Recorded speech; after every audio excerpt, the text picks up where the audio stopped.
New York Giants Week 8 reaction, and we're here again. I feel like this happens every week where I come on here and said, the Giants should have won this game. The Giants could have won this game. They fought hard. They played well. And you look at their record now, they're 1-7 on the year. And I will say this in a positive way, that I did expect much worse tonight. My prediction was like 27-13. I had the Bucs winning, of course. The Giants lost by 2. So, moral victory. That's great. But I think a lot of people are over that by now. And, this was a game that they probably should have won. There were so many points that were just left on the field. A lot of mistakes, penalties, and just a lot of stupid things that happened that shouldn't have happened. So we'll just start with, we'll get into general notes later. We'll talk about some Matt Pear. We'll talk about Andrew Thomas, Golden Tate, the no returners on punts, which was pretty cool. I kind of like that idea. And then, of course, we'll just finish off with thoughts on Daniel Jones. If you follow me on Twitter, I kind of let off some steam before. It was definitely some stuff I was feeling in the past, but I'm like, I've seen enough. Like this was the night, this was the game. I know the Bucs are a tough team, a great defense, but this was the night that like solidified it for me that this guy's not a franchise quarterback. I felt that way for a while. I was like, 80 to 90% in, but then I'm like, tonight just completely showed me that. And I will say before we get into this video, I thought Jones showed a lot of good things on that final drive, extending plays and things like that. But let's not forget, there was a ball in there that he threw completely behind the guy that should have been intercepted. Then you talk about the 2-point conversion play where the Giants should be in overtime right now, honestly, where he threw the ball late and threw it inaccurately. And then maybe it was pass interference on that 2-point conversion. I would say it was borderline. But still, hit the guy in stride, throw it towards the pylon, and throw it earlier. Like, there was no point of that play even being closed. It should have been a layup, honestly. So, yeah, he played well on that final drive in some areas. But, there was some bad things as well. So I have to say that. But with that being said, we'll now get into the game reaction and go quarter by quarter and go over the big plays in this game. So we start in the first quarter as we always do. The Buccaneers got the ball, so Cameron Brate had a third down conversion. It was good coverage by Blake Martinez, but honestly, Brady just shoved it in his chest basically, and easy conversion for them. There was a 3rd and 5 incomplete pass. Isaac Yiadom in coverage, and Carter Coughlin had the pressure. Honestly, those three guys being Cam Brown, Carter Coughlin, and Isaac Yiadom showed up in some positive ways this game. I was not expecting that, but hey, they did it. So if the rookie class plus Yiadom plays well from here on out, definitely a positive. So that's one positive from this game. They barely got any pressure on him on the opening drive, him being Tom Brady, aside from that one play with Carter Coughlin, which was the last play of that drive. But it seemed like Brady had 4 or 5, 6 seconds back there. There were times the Giants would send three pass rushers. It was not working too well, and Brady had a lot of time to scan the field. It ended in a Ryan Suckup 37-yard field goal. Giants go down 0-3. Next drive, first drive for the Giants, Wayne Gallman had a big run. There was a holding call on Kevin Zeitler that was called back. Then there was a Wayne Gallman trick play, which was a weird play where they threw it to Golden Tate, very long developing play, throw it to Golden Tate, throw it back across the field to Wayne Gallman, had a bunch of blockers in front of him. Play actually worked, and I kind of honestly, while we're here, Jason Garrett was not that bad tonight. Jason Garrett did some things that pissed me off, of course, the 2nd and 10 running plays that were not good, playing Alfred Morris more than he probably should have over Wayne Gallman. There was a play later in the game, which we'll get to. It was a 3rd and 11, and they did a screen pass to Lewis that had no chance of being converted whatsoever. So I think, outside of a few bad plays, I think Garrett had maybe his best game of the year, honestly. So let's see, 3rd and 11 play to Gallman. Then there was a deep ball missed to Slayton. It was a near touchdown, and that was the theme of this game. I think Slayton probably could have had 3 touchdowns in this game, but Jones kept overthrowing him, or there was miscommunication with him and the receivers, and there was a lot of points that were left off the board today that should have been converted. That's why I said the Giants should have won this game, honestly. So Buccaneers get the ball back. The Giants get a fumble here, so Ronald Jones was, I think, put in the doghouse after this. Dalvin Tomlinson tipped the pass. It was crazy because Jones went down to his knee, or both knees, to catch that ball. Right after his knees got up is when Blake Martinez came in, knocked the ball free. Giants got the ball inside of their own 20 for the Bucs. So on a 3rd and 5 from the Bucs 7, Deion Lewis had a touchdown pass on a wheel route against Devin White, who's one of the most athletic linebackers in the league. Daniel Jones laid out a nice pass, and Deion Lewis with a nice catch. Giants took a 7-3 lead. Next drive for the Buccaneers, there was a 3rd and 9 incomplete pass. Jabril Peppers had really good coverage in that play. I forget who the receiver was, but Peppers honestly had a pretty nice game as well. Then the Buccaneers, this was funny, I just put this in there. They had a great punt inside the 5-yard line, and it was like, the great play on special teams was by Ross Cockrell, the guy that should have been the Giants cornerback too. Of course, the Giants had, rumors they were going to sign him, then the contract was never agreed on. But of course, of all people, it has to be Ross Cockrell. Right before the end of the first quarter, there was an Elijah Penny first down catch of all people. That was funny to see. The Bucs had an offsides. It was awarded a first down, but there was another inaccurate deep ball on that play. So if the Giants hit a deep ball on that play, it would have counted because the offsides was on the defense. So yeah, that was another deep ball that was missed. We'll go over those in the film review, of course. Hopefully that comes out. I don't know if it's tomorrow or probably Wednesday, I would say, because tomorrow I'm going to do the video with the entertainer probably. So probably Wednesday I'll come out with that. Another deep ball. There's an Alfred Morris 11-yard runs. Shepard had a 12-yard catch near the sideline. Then a deep ball missed to Slayton once again. And then Devin White sacks Daniel Jones to knock them out of field goal range. So that was pretty big. The Giants could have had 3 points right there. They're on like the 30-yard line or so, but that sack put them back to like the 40. So, of course, knocked them out of field goal range. Buccaneers get the ball back. Bradbury has a great pass breakup on Mike Evans on a deep ball. I think he was beat on this play, like for sure. I think Mike Evans beat him. And Bradbury did the right thing, honestly. He was looking at Mike Evans' eyes and his hands and just got his hand in there. He was definitely clearly beat on that play, but Bradbury with the recovery speed making a great play there. Then Leonard Williams got a sack on 3rd down. I think that's his 4th sack on the year, so great job by Leonard Williams this year. He has not been the problem whatsoever. He'll probably earn himself a big contract, so good for him. Next Giants drive, Darius Slayton. This honestly was one of the best Giants drive all year. Like, they got the ball with like 5 or 4 minutes left in the second quarter. They put together a great drive here. So Slayton had a 16-yard slant. Wayne Gallman had a 15-ish yard run. Slayton had a 12-yard, like, they call it a screen pass. I don't know if it was screen pass, swing pass, but it wasn't like a traditional screen pass, but still, like, very quick pass. Shepard was blocking on that play really nicely. Then Shepard had a slant for 11 yards. Then Wayne Gallman tops it off with a 2-yard touchdown. I think right before that touchdown, Evan Engram had a play that might have been a touchdown where it looked like he reached over the pylon. Ref called it out of bounds at like the 2, but his foot stayed in. I don't know if the ball crossed or not, but it doesn't matter. The Giants scored anyway. Then to close out the half, the Giants defense was not doing too well, but luckily they held them to a field goal. Giants went into the locker room 14-6 up on the scoreboard.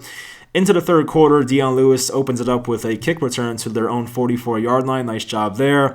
And then we get into the bad part. Daniel Jones has an interception. The Giants have all the momentum. You're up by, what are they up by, 8 points at that point, and Jones throws a terrible interception. Just flat out forced it. I think this was the one where he probably should have thrown it out of bounds. Tries to make a play, and then, throws the ball in bounds to a Buccaneer cornerback, and yeah, not good. So then the Buccaneers get the ball back. Peppers once again has a deep pass breakup on Scotty Miller. I think it was a play where Peppers, it kind of like, I don't think he looked back for the ball, but the ball hit his back shoulder, so it counted. It wasn't counted as a pass interference either. So a nice play by Peppers there in coverage. The Bucs go for it on 4th and 2. They convert. The Giants sent 3 rushers on this play, and Tom Brady legitimately had 7 seconds to throw. He pump faked on that play, stood there, and threw it to somebody for a first down. So yeah, I thought Patrick Graham called a great game tonight, but there was some instances where Brady had way too much time to throw, honestly. They hold the Bucs to a field goal, 14-9 lead for the Giants after that. Next drive for the Giants, they had another deep ball missed. This time was I don't know if it was the post route one. Oh, no, this was the slant and go with Sterling Shepard on the left side. That one definitely should have been converted. And some people said it was Shepard who looked back too quickly. I don't know who to blame. I don't even care whose fault it is. Just convert these damn deep balls. I don't care if it's Daniel Jones. I don't care if it's the wide receiver. The Giants as a team have to convert these deep balls. I don't care who we're going to point at for the blame. Find a way to make it happen. It's unbelievable. So where are we at now? Gronk had a 17-yard catch on the next drive. Mike Evans, 15-ish yard catch. There was a pass interference on Bradbury on the Tampa Bay. They put him on the 5-yard line. This call I thought was BS. It was an uncatchable pass. You cannot call pass interferences on uncatchable balls. I would have agreed with the refs if they said that this was defensive holding. That's a different story. But when you call pass interference on a ball that's 5 yards out of the back of the end zone, I'm like, how is that pass interference? Because you're not interfering with a ball that's catchable. It was uncatchable in my mind. So maybe the ref misspoke and meant to say defensive holding, but a lot of questionable calls in this game, but I will not blame the refs. The Giants beat themselves as usual. Gronk had a touchdown on Yadam. No surprise there, of course. It was tipped by somebody. I think Leonard Williams tipped the ball, but Gronk, kept his eye on it. Had Yadam beat over there. 2-point conversion attempt was no good. I think it was just a fade route, back shoulder to Evans. It went through his hands. So I didn't write down the score at that point. I probably should have, but it was still close at that point. There was a next Giants drive. Toilolo had an illegal block or a illegal pick play. The Giants always seem to get called for these on an Evan Engram, which would have been a first down. Then on a creative play, Sterling Shepard, who picks out 14 yards. I forget what the play was. It was one of those misdirection type plays, and Shepard had blockers in front of him and picked up 14 out of the 16 yards needed. Then Slayton has a slant for 10 yards. Engram has a long catch for about 25 or 30 yards. Nick Gates, a couple plays later, has holding, and it's a 1st and 20 now. Then, of course, on 3rd and 11, as I mentioned before, there was that really dumb screen pass to Dion Lewis. It was going nowhere. They had one wide receiver blocking, a bunch of Buccaneer defenders in front of them. It was going nowhere. It's kind of like they just conceded and say, all right, we'll take the field goal. But they were not even playing for a touchdown at that point, which kind of annoyed me. They settled for the Graham Gano 33-yard field goal to make it a 17-15 lead. On to quarter number 4. Isaac Yadam with a big pass breakup on Scotty Miller, another deep ball. Cam Brown, Carter Coughlin had a sack on 3rd and 10. I think it was more Cam Brown. I think it was more Cam Brown, and Coughlin was in there to finish that up. Then the Giants get the ball back. There was a missed deep shot for Slayton. It was too high. It was the play where Slayton was in the slot, and he threw it to the left side of the field. Slayton started out on the right side of the field, went to the left side, and Jones just threw it too high. I think Slayton reached up with one arm. It might have tipped his hand, but yeah, it was too high of a pass. Another deep ball that should have been converted. Golden Tate had a 3rd down conversion. He came up big later. That was his first catch, and it came in the 4th quarter, or first target, too, and came in the 1st quarter. Then Daniel Jones has his 2nd interception, which was another horrible one. A guy was hanging on him. Definitely should have thrown the ball away or just thrown it in the ground, honestly, or just take the sack. Don't throw the interception. You know what I mean? Just terrible. So throws the 2nd interception. Buccaneers get the ball. Tyler Johnson, 19 yards. Logan Ryan had that play, which looked like an illegal hit, but it was called a legal hit, which I thought was the right move because it did not look illegal at all. It was just a clean football hit. Brate had a catch, Cameron Brate, for 24 yards. Flag on Isaac Yadam. Now, they pulled back that flag. This flag was even worse. Cameron Brate, and this is just not even the Giants-Buccaneers thing. This is the NFL. For some reason, when an offensive player lowers his helmet, and a defensive player also lowers his helmet, even though the offensive player is the one that's initiating lowering the helmet, it's called unnecessary or helmet-to-helmet hit on the defensive player. And as Louis Riddick said in the broadcast, what the hell is the defender supposed to do? Let me just have Cameron Brate ram his helmet into my chest or something. It just makes no sense what the NFL rules are with stuff like that. So I thought it was a BS call. I think it added on 15 yards to a 24-yard gain already. Then there was the Mike Evans touchdown, fade route on Bradbury. The Giants went down 17-22 at that point. The Giants get the ball back on 3rd and 7. They throw 2 yards beyond the line of scrimmage. And, the Buccaneers were kind of in prevent defense there. They were kind of, giving them the underneath stuff there, but they throw 2 yards, a quick 3-and-out for the Giants. Gronk on the next drive has an 18-yard catch, great pocket, no pressure on Brady. Bradbury has a pass interference on Evans, extends the drive. That was on a 3rd down. Dalvin Tomlinson on 3rd and 1. He played great today, Dalvin Tomlinson. Him and Leonard Williams. On a 3rd and 1, Dalvin Tomlinson with a big run stop on Leonard Fournette. They looked like they were going to go for it. I think they called timeout, the Buccaneers, and then Bruce Arians decided to go for the field goal from 38 yards. Suck-up was automatic today. They took an 8-point lead, 17-25 on a 38-yard field goal. So here we go. Let's set the stage here. Giants get the ball back. You're down 8 points. One possession game, kind of like that Rams game. I think the Giants were down 17-9 in that Rams game a month ago. Kind of the same situation. A big underdog in that game. You're down 8 points. You're giving your quarterback the ball and your offense the ball with a chance to go down and tie the game. They got much closer this time because the Rams game did not even get in the end zone. They were close. It didn't get there. This time they do. So the Giants, they take the field. 3 minutes, 30 seconds left to go 70 yards. Slayton has a big catch. 12, not a big catch, but a 12-yard catch on a 4th and 5. And this was one of my favorite Daniel Jones plays of this game. Now, I will say, the pocket awareness was not that great because when Jones was extending this play, he rolled out to the outside, right next to Ndamukong Suh, and like he could have stepped up to the right. I mean, I'll go over in the film review to know exactly what I'm talking about, but it was very interesting pocket awareness and maneuvering by Daniel Jones. But hey, he made it work, so good job. Slayton, I just went over that one. False start on Kevin Zeitler. He had 2 of those in this game. The broadcast said it might have been Shane Lemieux. I'm not sure, honestly. I'll go back and look. But yeah, whoever it was, not a good time for that.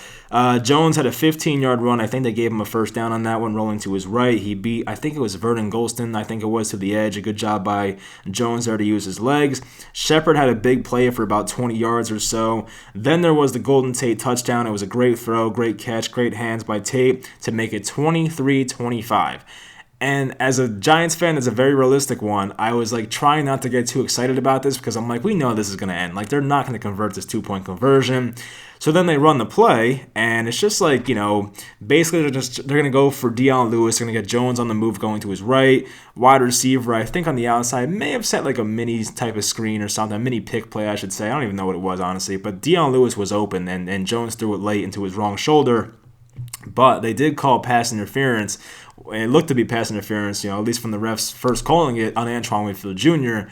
The refs discuss for a little bit. They take it back. I don't know what my reaction is to it. I didn't think it was egregious, and that's really what the refs are supposed to be calling this year. So I thought the refs kind of ended up with the right decision, but I don't know why the flag was thrown in the first place. So yeah, I mean, it was just bad officiating once again. Don't throw the flag in the first place. So I think the Giants did not get screwed on that play. I thought it was fine, honestly. I didn't think it was egregious or anything. So yeah, I mean, the Giants, of course, they go on to lose that game, but we'll go over that in the film review as well. That's a play where Dion Lewis should have been hit earlier and hit towards the outside, towards the pylon. If Jones threw that ball a second earlier, a half second earlier, and hit him in stride, the Giants are probably in overtime. Will they win? Would they have won? I don't know. Probably not. But still, they could have got to overtime if that ball was thrown a bit earlier.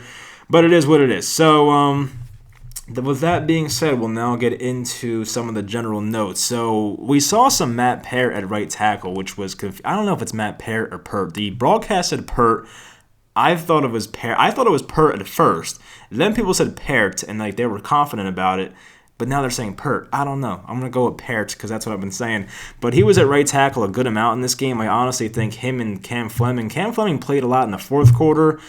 I don't know who opened up in the first quarter. I wasn't looking, but it seemed like in the second and third quarter, it was a lot of Matt Pert. So, yeah, I thought he played pretty well, honestly, though. Then there was Shane Lemieux. I didn't write him down, I don't think. But Shane Lemieux, he had some really good moments in this game, but also moments where he did not look good. So I'll go over and watch, what happened exactly. But I think for the most part, he was pretty solid. Definitely showed he can hold his own in place of Will Hernandez. Does that make it easier to trade Kevin Zeitler by tomorrow's deadline? Maybe. We'll see. I mean, Golden Tate, maybe his trade value goes up after that nice catch or a couple catches he had. I wrote Golden Tate in a question mark. That was during the game because I really didn't see him until the third quarter. Someone tweeted at me, I forget who it was, but someone tweeted at me like, yo, where's Golden Tate been tonight? I'm like, I don't know. I have not seen him whatsoever. Then literally a minute later, as it always goes, Golden Tate gets a target and a first down, then has the big touchdown later. But yeah, if he's not being worked in this offense, I mean, yeah, take a 7th round pick for him if you can get it. Some people suggested he should go to Tennessee because their slot receiver, Adam Humphries, got hit in the head really badly this past week. I don't know how bad the injury is, but if he's out for a while, maybe the Titans as a playoff contender, even Super Bowl contender, depending on how good you think they are, maybe you need a slot guy, maybe Golden Tate's their answer. We'll see, but honestly, just take whatever you can get for him. There's no point in keeping him. Next, no returners on punts. That was pretty interesting. So I was kind of definitely interested to see what Joe Judge would do this year as a former special teams coach for a long time to kind of throw off teams. And we saw last week 10 days ago against the Eagles where they did that thing where I think they sent the punt team on the field, then put the offense back on the field, then put the punt team back on the field. They had an open guy outside, which was Corey Ballantyne, as we all know. So Joe Judge is kind of playing these mind games with defenses, and the Giants, I think at some points, will pull off some really good special teams plays, and we should have seen that. Evan Engram touchdown, which should have been a touchdown against the Cowboys about a month ago. Of course, Cam Fleming was not set for that play, but still, I mean, there's been some really cool and kind of tricky special teams things. Now, this week we saw, and I feel like the Patriots have done this in the past, so I'm not too surprised. I feel like I saw it last year, honestly, where they just put all 11 guys up on the line. And, of course, they'll cover the gunners, but, they just don't have a deep guy. I think they have Peppers somewhere near the back. And there was one of those plays, the first one, Peppers went back and picked up the punt and ran for about 10 positive yards. But there were plays in there where the Giants were just sending everybody towards the punter to try and block the kick. So the Patriots last year, as we know, they had a bunch of block kicks. Their defense was awesome, especially their special teams. So this is the first time I think I've seen it for the Giants. So it was kind of interesting to see that. When you're 12.5-point underdogs, you might as well try and block a punt, see what you can get, see if you can get some special teams plays to go your way. But I found it kind of interesting, so I was happy to see that. Maybe we'll see that more in the future. Seen it work pretty well, honestly. And now the big thing, Daniel Jones. So we're pretty deep into this video now, but I tweeted this before. If you don't follow me on Twitter, I'll kind of just rehash what I said before about Daniel Jones. And I will say, coming into this year, I should say, I was not one of those people that was all in, 100% sold on Daniel Jones. I said to myself, he showed a lot of nice things last year, a lot of promising things. There's stuff he can build on and work on. But every time I saw someone say the Giants have their franchise quarterback, it kind of just irked me in a way. I was there's no way you can say the Giants have their franchise quarterback after seeing 12 games of a guy who had a ridiculous amount of turnovers. And while he showed some positive things, it was I don't know how you can say that. But he's been disappointing so far. I think now he has 9 interceptions. He has 2 or 3 lost fumbles now. It's just, he'll give you the high-end plays sometimes, but even then, they're not the highest-end plays. And we saw tonight, for instance, a lot of high-end plays that should have been high-end plays were missed. I mean, we saw 5 or 6 missed deep balls, whether it's him or the wide receivers once again, but they have to be converted. So, it wasn't just the turnovers for me. One of my big concerns for Jones, and people argue about this with me, is, I don't think he has the best arm strength, and I know arm strength is not the biggest deal in the world, but even his deep ball accuracy was not that great in my opinion. I mean, based on the numbers, I feel like it wasn't awful. It was probably bottom 10 last year based on other starting quarterbacks, but when you watch these games, you just see so many underthrows and even overthrows sometimes, and balls that are just straight up out of bounds, deep balls that are not accurate at all. And then you watch these other quarterbacks. I know Russell Wilson's unbelievable at this, but you see them place these deep balls in a bucket. Even a guy like Kyler Murray, I think, has developed a nice deep ball, another guy that I like. And hell, even Justin Herbert's had some nice deep balls so far this year. So you see other guys in the league do it, and I know people hate the Justin Herbert comparisons, but he's doing it, so I have to put it out there. But there's other quarterbacks out there that are consistently putting out these great deep throws, and then Jones is missing these balls that should be converted for big plays. And that's the problem once again, and it goes back to whether it's Jason Garrett or just Daniel Jones' conservative play style. I said this in last week's reaction, or maybe it was the preview this week, or I think it was last week, but I said you can't be a conservative style quarterback and make 2 or 3 mistakes a game. That's not a good mixture. You can get away in this league playing the quarterback position conservatively if you have a good defense, which the Giants seem to have. But if your quarterback is turning the ball over 2 or 3 times a game, playing conservative is not going to do you any good, because playing conservative means you're not going to put up as many points, you're not going to take as many deep shots, and then you have your quarterback turning the ball over multiple times in a game. So you're kind of canceling out that entire conservative game plan if you're going to turn the ball over. So that was another concern right there with something I've seen this year especially. I mean, Jones definitely dialed it back this year. He was definitely more aggressive with Pat Shurmur last year. But this year we have not seen it a lot with Jason Garrett. But here were the tweets I put out. So the first one is, here's the truth. Just because I'm a Giants fan, it does not mean I must believe Daniel Jones is good.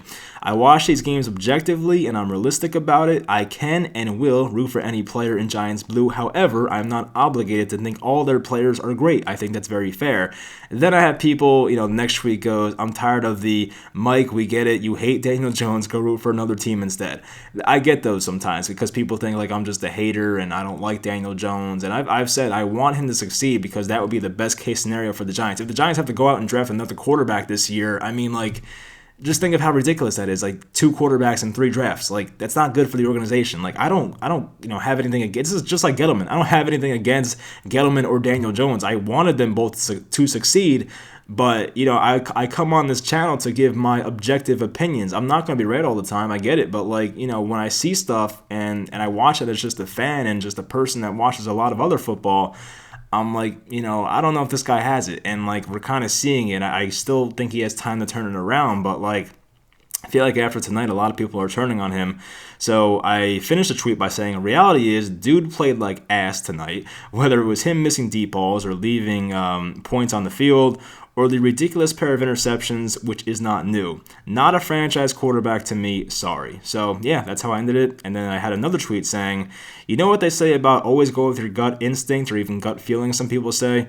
I said 95% of the fan base hated this Daniel Jones pick. Think about that for a minute. So as we know, when the Giants made that pick, and 2 Aprils ago, and there were so many bad reactions to it, people at the MetLife Stadium were there booing that pick, and just people that were covering the draft were surprised by it.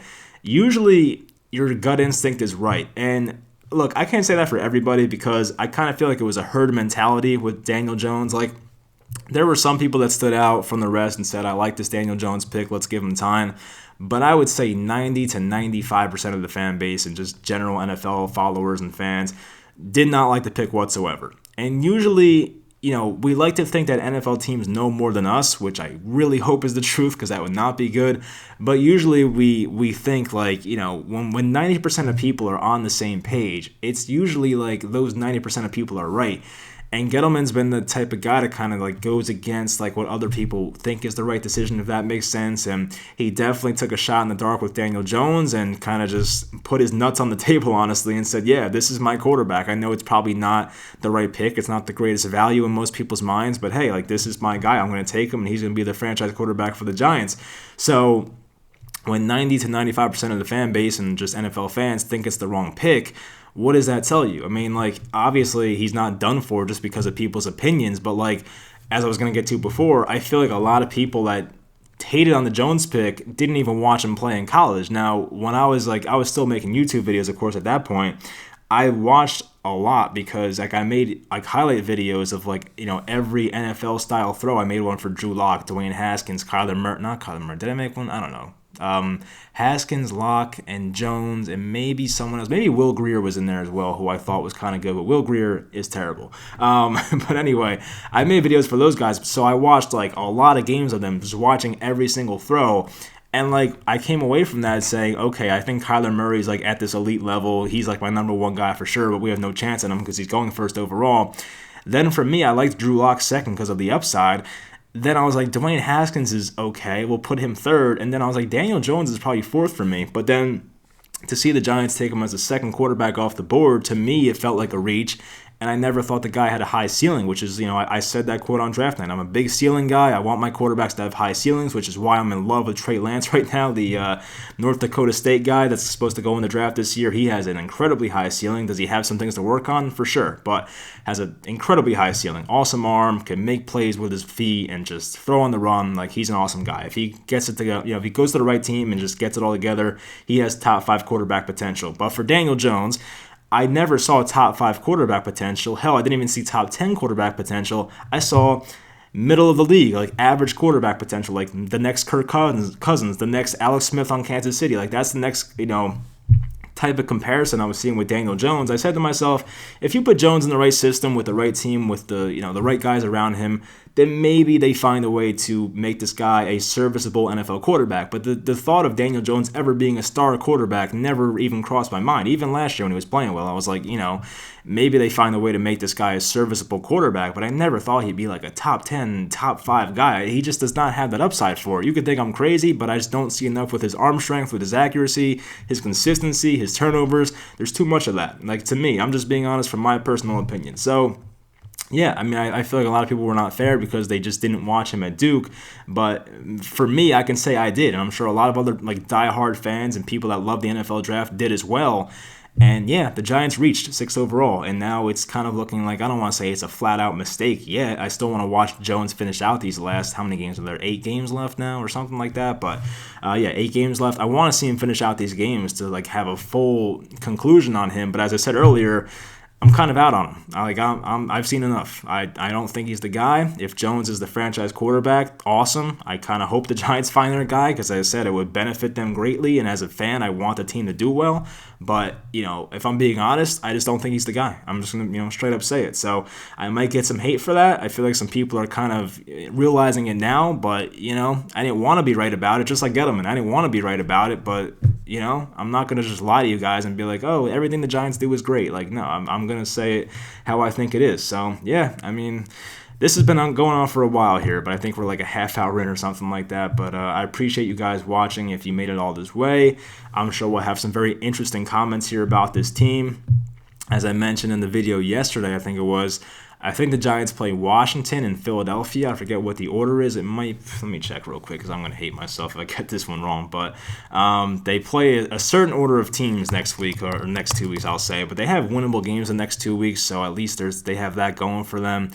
Next week, 11-8. So they play Washington in Washington Sunday, 1 o'clock. Then they play the Eagles at home on the 15th, which I guess is week 10 at that point, at 1 o'clock as well. So they'll be home for that one. So, yeah, 2 winnable games coming up. Honestly, I'm going to get some comments probably from some crazy people that think Joe Judge is not doing a good job. The Giants' issue, as I've said, is a talent thing. The coaches are doing all they can. Jason Garrett was good tonight. Patrick Graham was even better, in my opinion.